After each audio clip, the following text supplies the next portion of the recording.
In the heart of Arizona, a sea of red, white, and blue is forming as thousands prepare to honor the legacy of Charlie Kirk, a conservative activist whose untimely death has become a flashpoint in American politics. But here's where it gets controversial. Is this event a genuine tribute to a young patriot or a calculated political spectacle?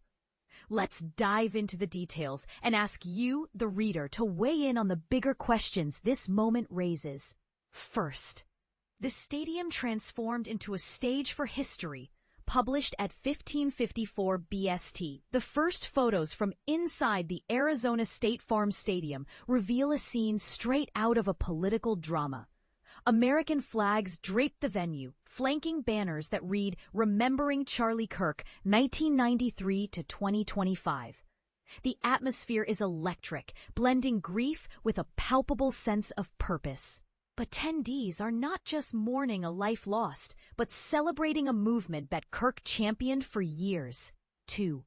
Trump's emotional remarks and a nation's pulse, published at 1552 BST. President Donald Trump, en route to Arizona from Washington, D.C., shared his thoughts with reporters. "We're going to celebrate the life of a great man," he declared, his tone a mix of solemnity and defiance. "This tragedy is almost unthinkable. Today is a day of healing, but also a day of strength." Trump praised Kirk as a young patriot who revitalized conservative engagement on college campuses, once described by the president as dangerous places for our ideas. Now, he claims, they're hot, just like this country is hot. We're the hottest nation on earth. But does this optimism mask deeper divisions, or is it a genuine reflection of a resurgent movement? 3. An 80-year-old's quest to witness history. Published at 1545 BST. Barney Kerrigan, 80, he'd never heard of Charlie Kirk a week ago, yet here he is, waiting in traffic for hours in his red pickup truck adorned with Irish bumper stickers. "I'm a student of government and politics," he says with a grin. "You have to be smart to get to 100. Kerrigan, who refuses to fly and travels only by car, sees today as a chance to witness a pivotal moment. "I left my binoculars on the kitchen table. Guess I'll just have to squint," he jokes. His story raises a question. How many others are here for Kirk's legacy, and how many for the spectacle of power on display? 4. Trump's Journey and the Road to Arizona, published at 1529 BST. As President Trump boards Air Force One, the stage is set for a day that will test the nation's appetite for unity and division. His presence alone guarantees scrutiny. Will his speech focus on Kirk's ideals, or will it pivot to broader political themes? The answer could shape how this event is remembered. 5. A Sea of Patriotic Colors, published at 1515 BST. The organizers have asked attendees to wear red, white, and blue, turning the stadium into a living flag. For Kirk, a symbol of conservative patriotism, this visual statement is fitting. But does it risk reducing his legacy to a costume party for ideology? The line between reverence and performative politics is thin, and today it's on full display. 6. Traffic Jams and the Price of Attendance, published at 1504 BST. Before sunrise, thousands of cars clogged Glendale's roads, each undergoing security checks. People leapt from vehicles, jogging toward the stadium as if the event had already begun. The slow-moving chaos mirrors the nation's own struggles, eager to move forward but held back by layers of caution.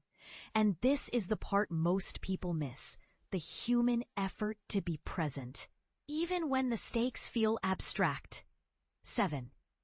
Trump's Departure and the Clock Ticks. Published at 1501 BST, Trump's exit from the White House marked the start of a journey that will test the balance between mourning and messaging. Will his speech today be a heartfelt tribute, or will it pivot to broader political themes? The answer could shape how this event is remembered. 8. The Early Birds and the Crowd's Resolve. published at 14:31 BST.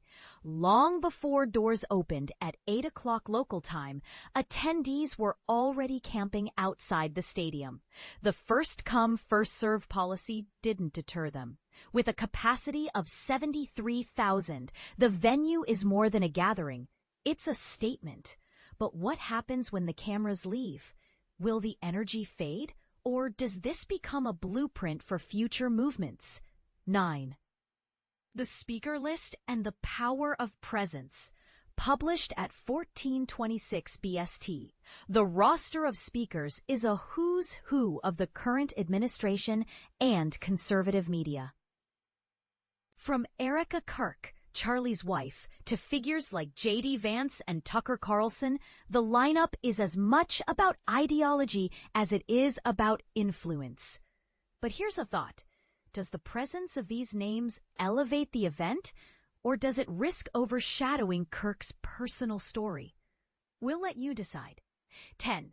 The logistics and the live stream. Published at 14:15 BST, the event's organizers have ensured accessibility for all. With a live stream available for those who can't attend, yet the requirement to register via Turning Point USA adds a layer of exclusivity. Is this a grassroots tribute or a curated experience? The answer might lie in how many viewers choose to watch from afar versus those who stand in the stadium's heat. 11. Bigger Picture and Your Take. Published at 14:05 BST. As the world watches, one question lingers. What does this event say about the state of American politics?